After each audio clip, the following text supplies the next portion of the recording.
All right, I'm not really sure if I'm supposed to start right this second, but cutting into my time and I have lots to say. So my name is Adam Duman, and this is You Can Trust Me, I'm Compliant. Seeing as I'm the opening act, I do want to really quickly thank BSides. I think it's 13 years and 10 and a half events, 11 events, something like that. Super, super cool to see. Really, really glad to be in the room with everybody today. Obligatory, these are my opinions and not my employer's opinions, yada, yada, yada. And then a little bit of background on the talk. This came to me, the idea for this came to me while I was attending BSides Las Vegas last year. Really, really, really good talk from Shane Angle and Wendy Knox Everett. I want to say it was, I'm a little bit FedRAMP, I'm a little bit SOC II enroll, something like that. And it was about kind of the differences between SOC II, FedRAMP, compliance, what that looks like, how that operates. And at the time, I was deeply involved in evaluating FedRAMP and looking at it and feeling all that pain for myself. And that got me thinking about how I have spent a lot of time digging through that and rummaging through that. And they talked about concepts that made sense to me automatically. And the classic talk about something you know bit for a talk. So, quick question. Raise your hand for me so I can get a sense of who's in the room right now, please. If you've been involved in a compliance effort in any way, whether it's as a practitioner, engineer, you've suffered through something, I love and hate to see it. Okay. How many of you consider yourselves to be GRC first people? Cool, okay, and then engineering or technical more focused? Even better, good. And then who thinks their org got them one who can do both? It's okay to toot your own horn there, that's fine, that's the ideal, I think. So we'll jump into a quick little story here. Right? I see how it is, John. I know.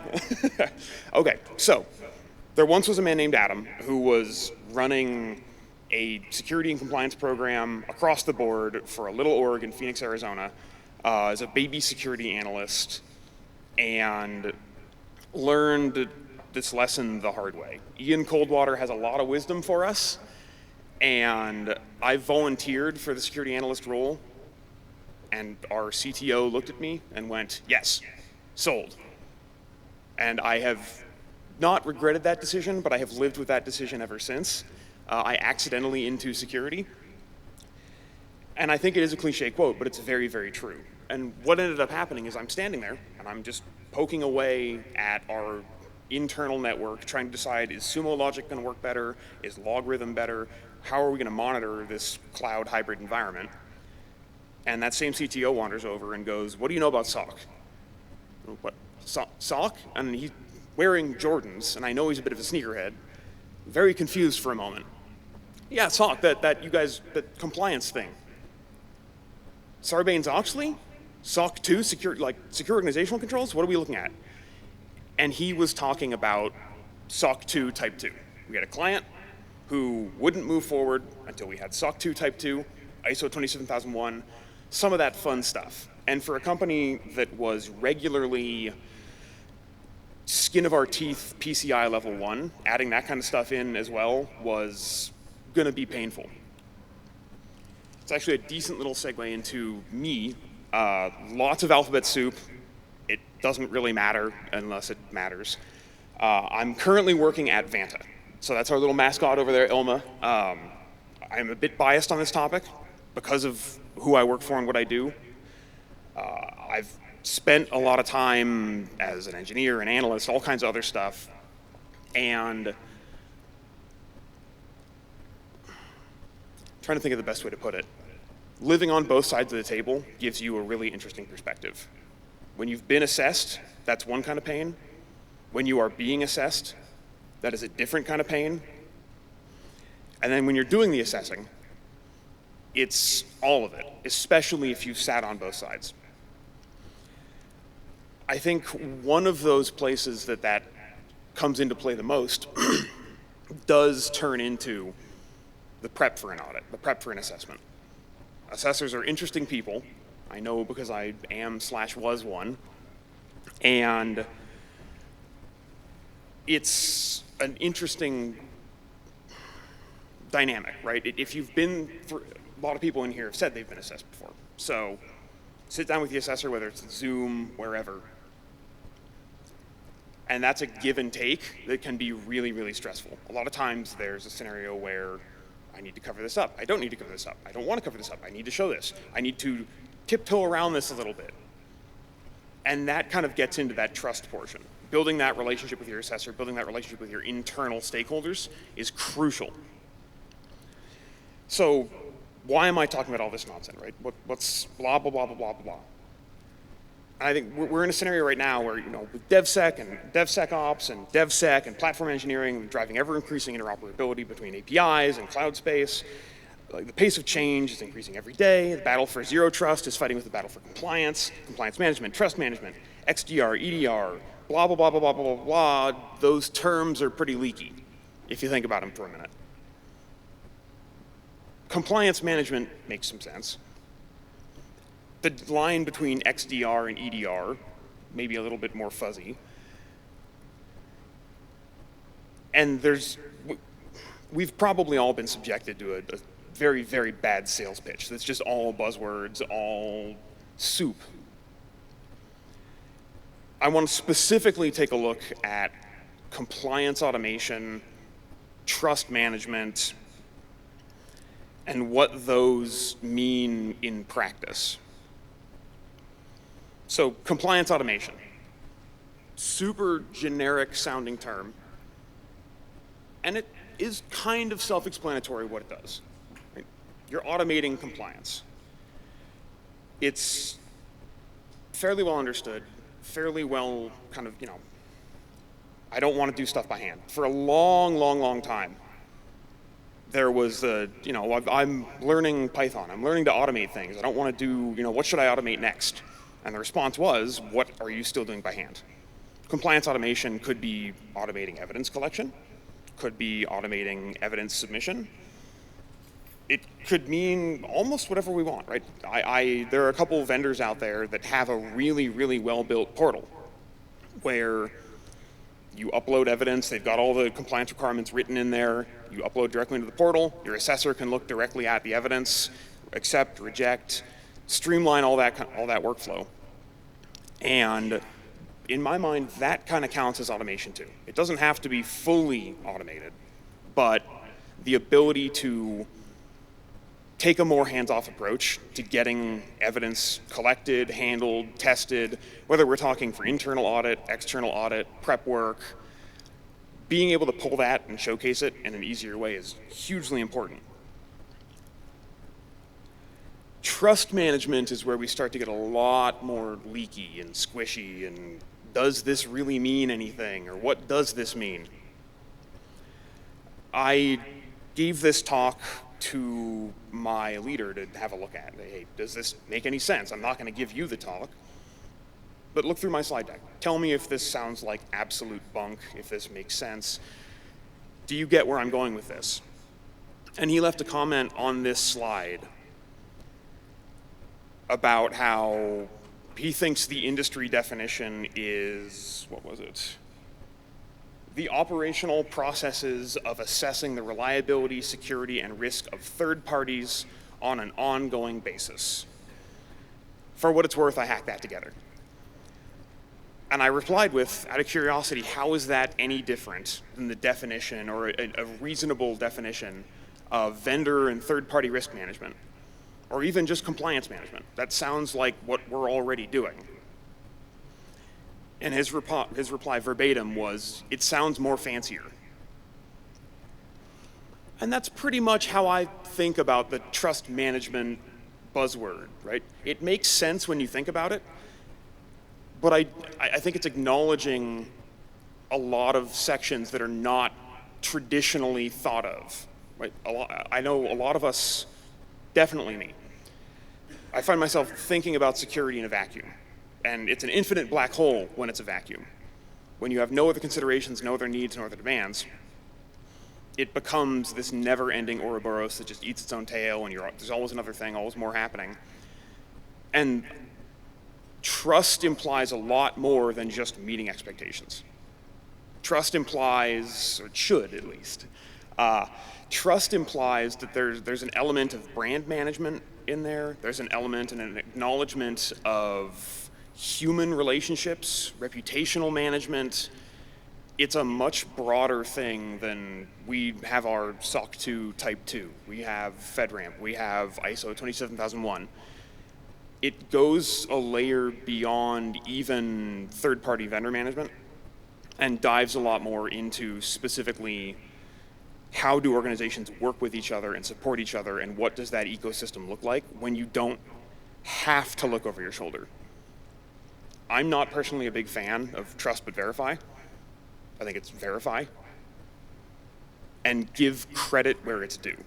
And I think that's where trust management is going, but it really is still kind of a brand new, made up term. It means what we want it to mean when we want it to mean it.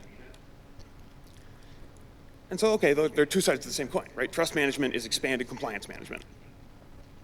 Kind of. I think they are very, very similar. Compliance over time builds trust. Compliance over time shows that you do the right things. It shows that you are at least meeting a certain baseline. It's a really, really valuable way of uplifting an organization that may not already be doing the right things, that may need that structure to start building on. But just from the show of hands earlier, it definitely seems like most people in this room have kind of eyes open about what is actually involved in compliance.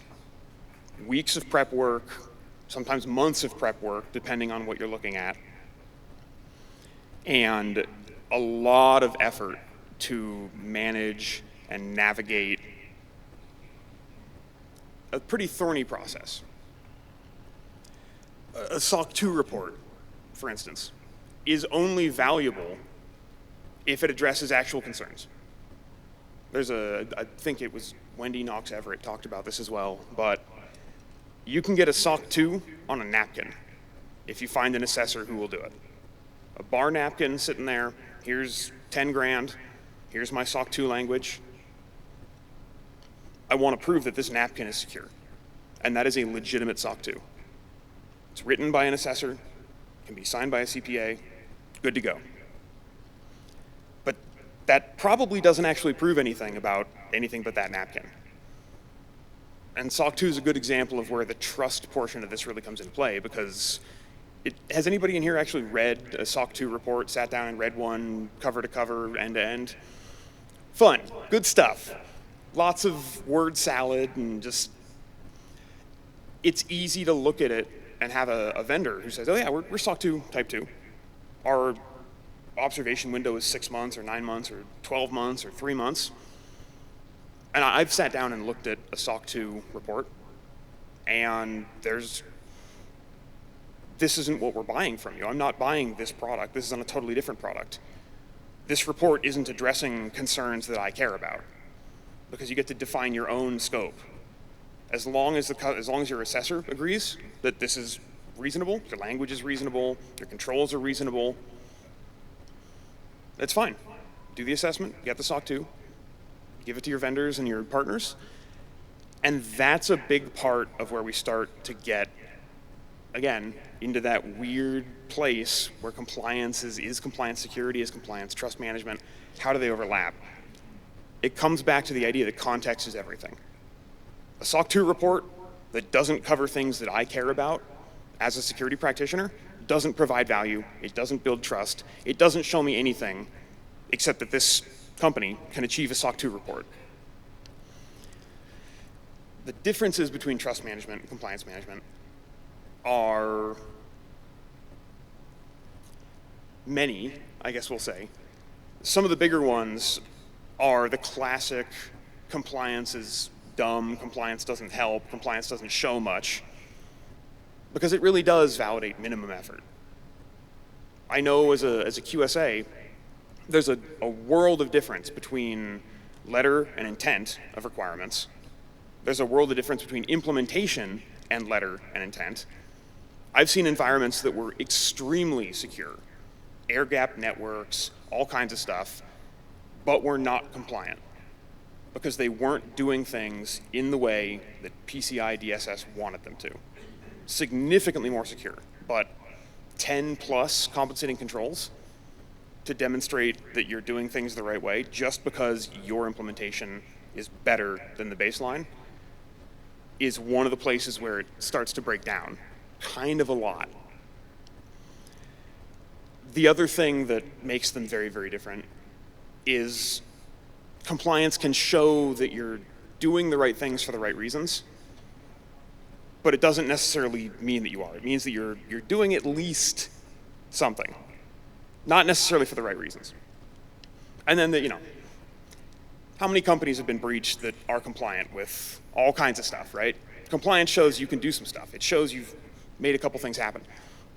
Doesn't prove that you're actually trustworthy. Doesn't prove that you are a company that I want to go into business with.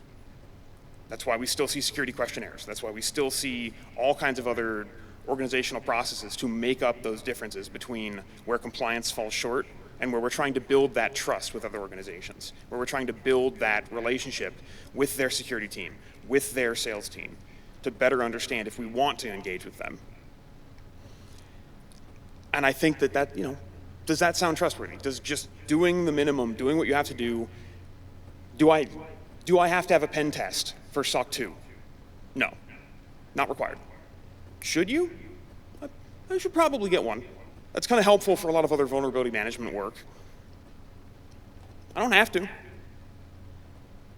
And that's an interesting thing to come out and bite you if you're working with a company. Oh yeah, we have a SOC II Type 2, here you go. Do you have a pen test report? No, we didn't do that. We don't have to. Maybe you can't afford it, maybe this, maybe that, lots of reasons. But that tells me something as a partner about skin in the game, about buy-in, about desire to demonstrate trust. So most people in here have been through some form of compliance effort, right? The status quo, for those of you who don't, is pain. It's spreadsheets, emails, weekly calls, massive document request lists.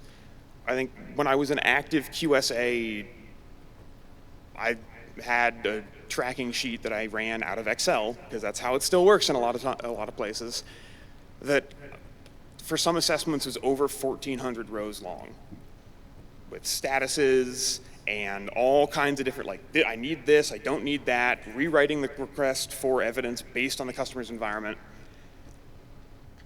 And when I would send that to customers, these are usually very large organizations with pretty robust GRC teams and good compliance management and all that. But it's still not fun to receive that kind of an email. Hey, I uploaded the tracker to our secure portal. Please go download it and have a look. That's a great experience. That feels wonderful when you're starting an assessment. Download it, open it up. Oh, crap. There's a lot in here. This is going to suck.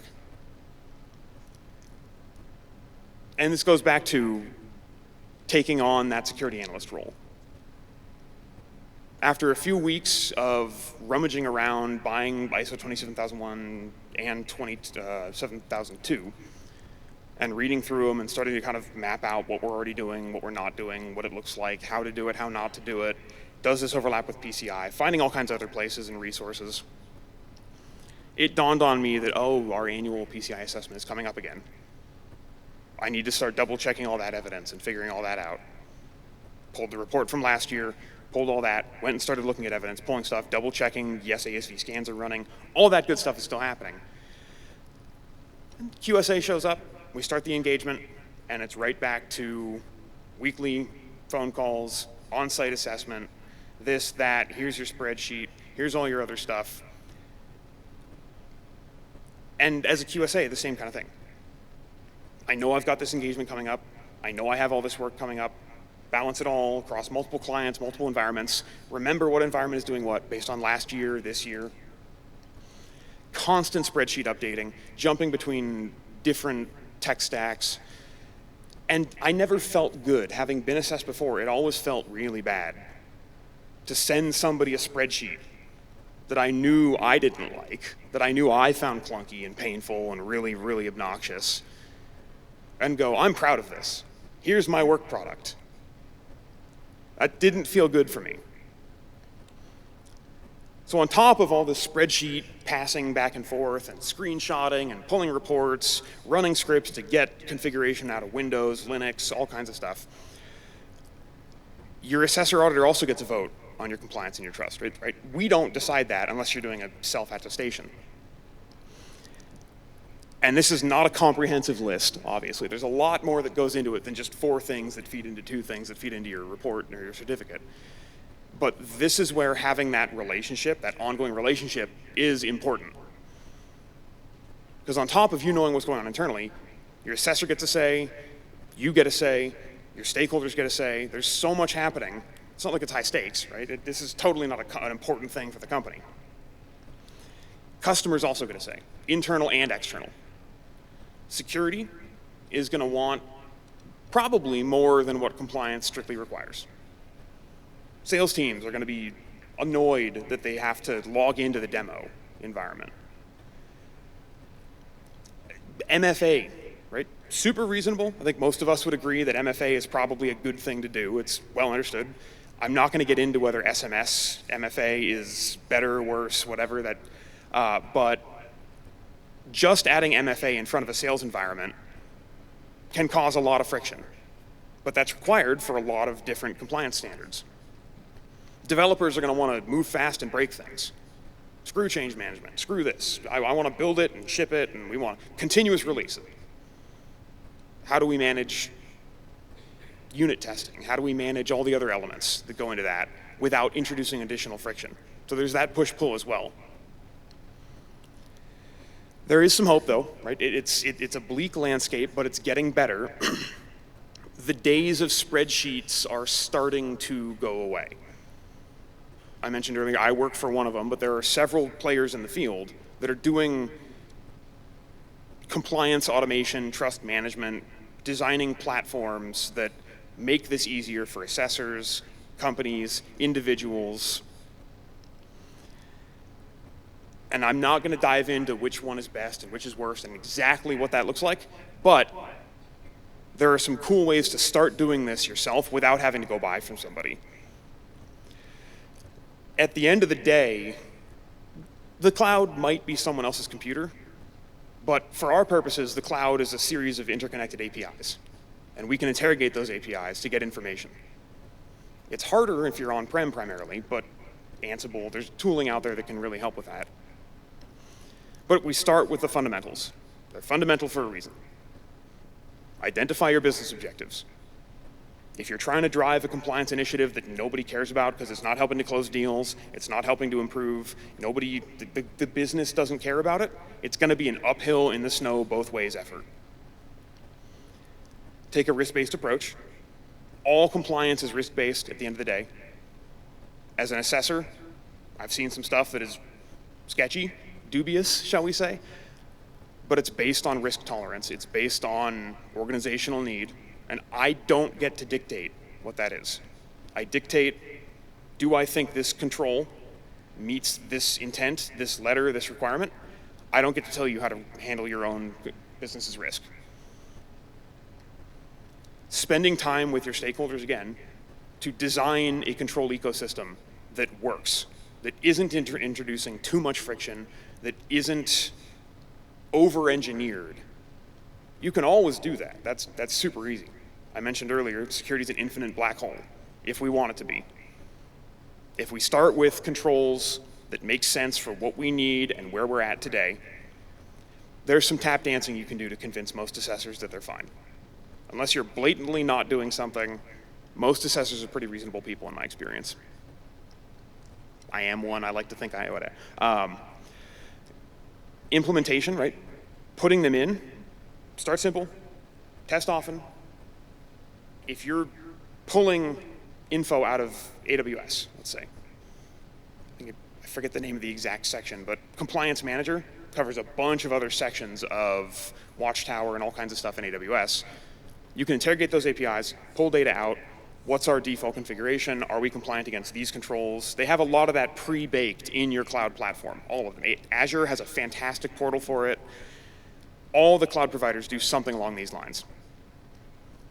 as you start relying more on that, start small, test often, your own trust in that system will grow. Whether it's scheduled reports, whatever, you'll get more confident, your company will get more confident in the output, and you can start to accelerate it and turn it into more of a loop. Eventually, this thing turns into a circle, we hope.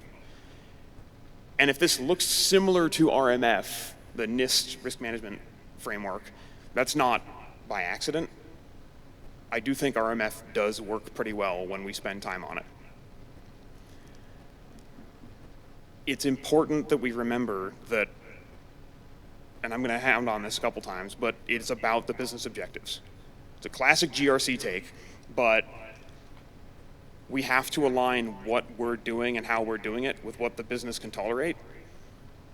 Because if we don't, shadow IT is going to happen. The sales team is going to find a way to bypass MFA. They're going to be right back in there. That demo account with all your special sauce is now going to be live out there on the internet for everybody to see. And that's one of those things that breaks trust, whether you're compliant or not. So how, right? What am I supposed to automate? How do I even do this? What does this even look like at all in practice? And there are a couple different tiers, I would say. You've got a whack-a-mole approach. I don't like pulling this report.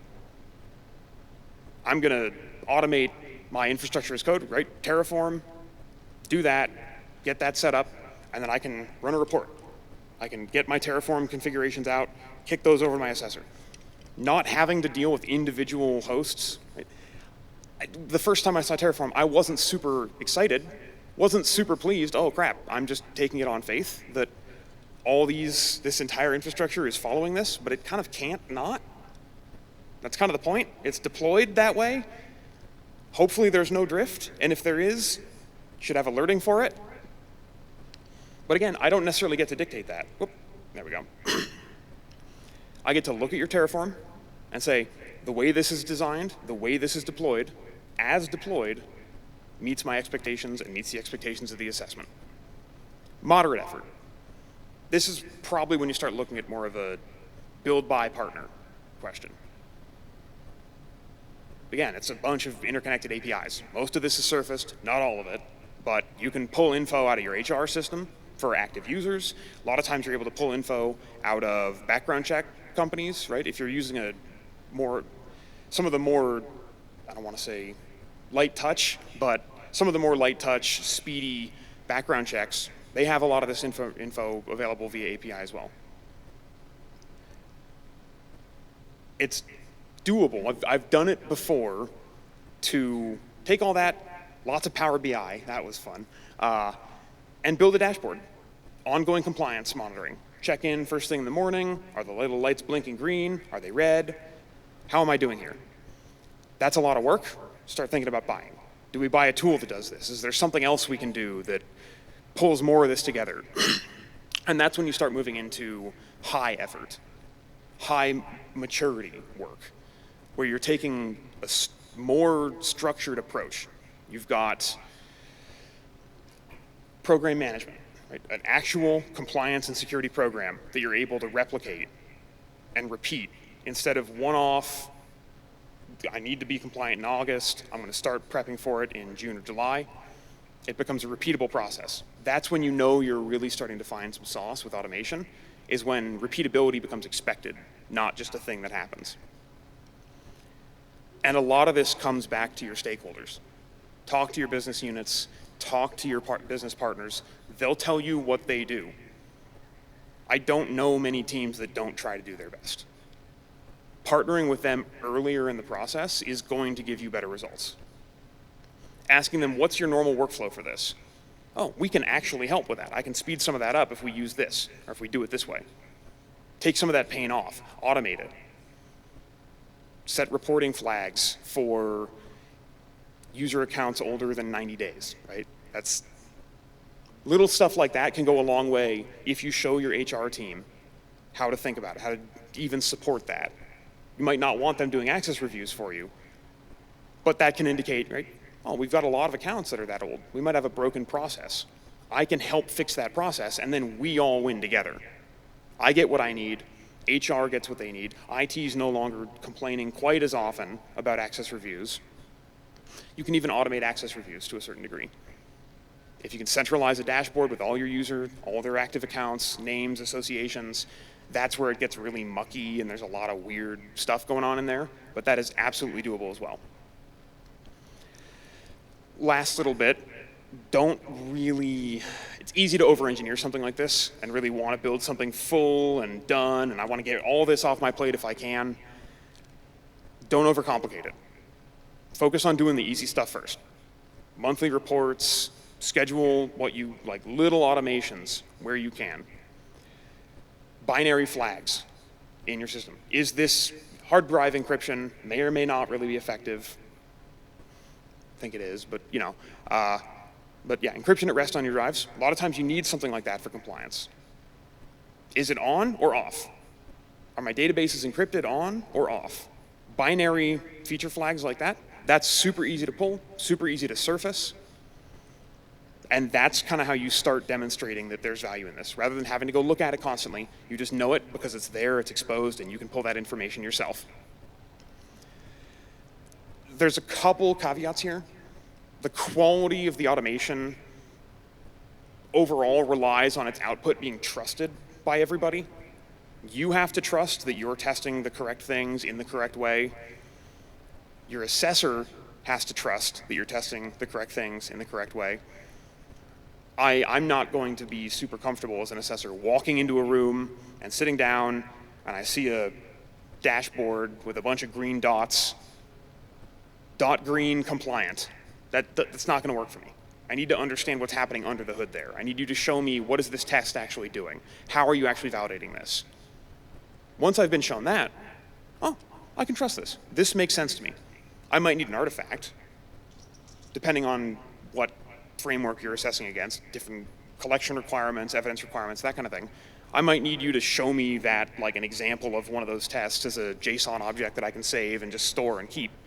Not that that's great evidence, but as long as you can show me that it's a trustworthy result, I might want to revalidate now and then that you haven't mucked around with the logic, but that's part of building that relationship with your assessor, building that trust with your assessor. It also doesn't really solve for auditor variance because of that. In a room of 3 QSAs, you'll have 40 different opinions on one topic. That's fairly true for a lot of other compliance frameworks as well. And this can make dealing with that easier. When you have regimented logic that you can show this is an automated system doing the same thing every time, here's the output, here's why you should trust it, it makes it easier to deal with that who moved my cheese moment that a lot of assessors have. Once you get into a flow with stuff, once I'm doing assessments, I get a workflow I like, questions I like to ask. Oh, this isn't what I was expecting. That's, record scratch moment for me. And the ability to just show me, here's what's going on. I'm a new assessor, never done this before. Your old assessor might have agreed, I don't. Oh, that makes sense to me. Okay, cool. Easier to navigate that. This also allows for operationalizing some really, really interesting, complicated processes. I mentioned access reviews, which can be super painful. But there's a lot of other stuff too. Vulnerability management. If you find out a way, right, there are a couple ways to do it. Gating what vulnerabilities you care about, how you alert on them, how they are surfaced. You can do some pretty cool stuff with automating your SLAs, automating meeting your SLAs and proving that, automating categorization of vulnerabilities to save other teams time. Having had to do both myself, that was a godsend, figuring out some ways to work on that. Real-time monitoring can introduce risk, though. There are a couple products out there that surface your automated compliance posture basically in real time. And that's a really, really good way to build trust. That's a really, really good way to showcase that you're confident in your control ecosystem, you're confident in what you're doing, you want to do the right thing, you want to be out there and known and seen for being a good digital citizen. But you do have to be mindful, obviously. If a control starts to fail, if a configuration changes, database gets spun up that isn't encrypted yet and doesn't get caught in time, and that's now out there, public non-compliance isn't a great thing.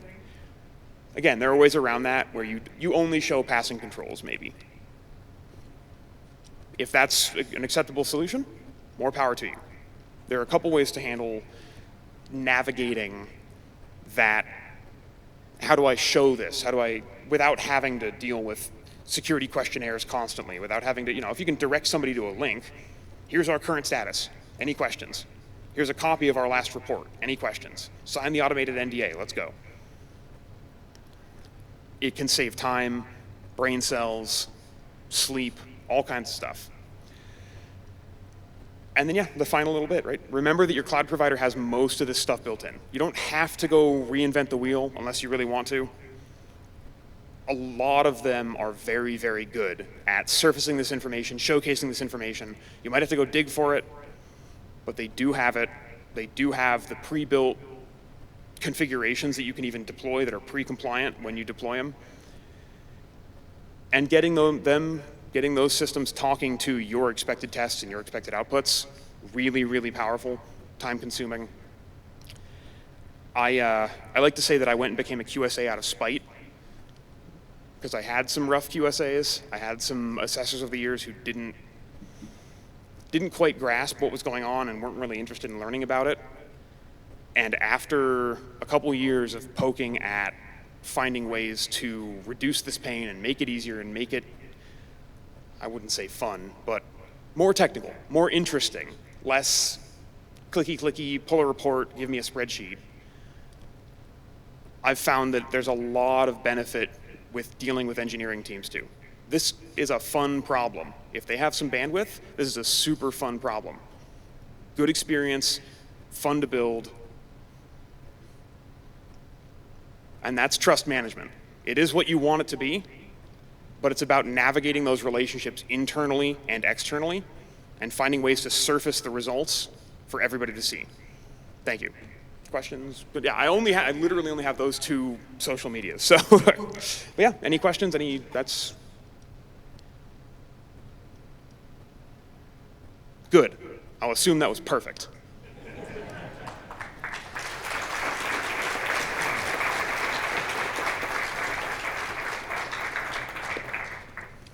Thank you.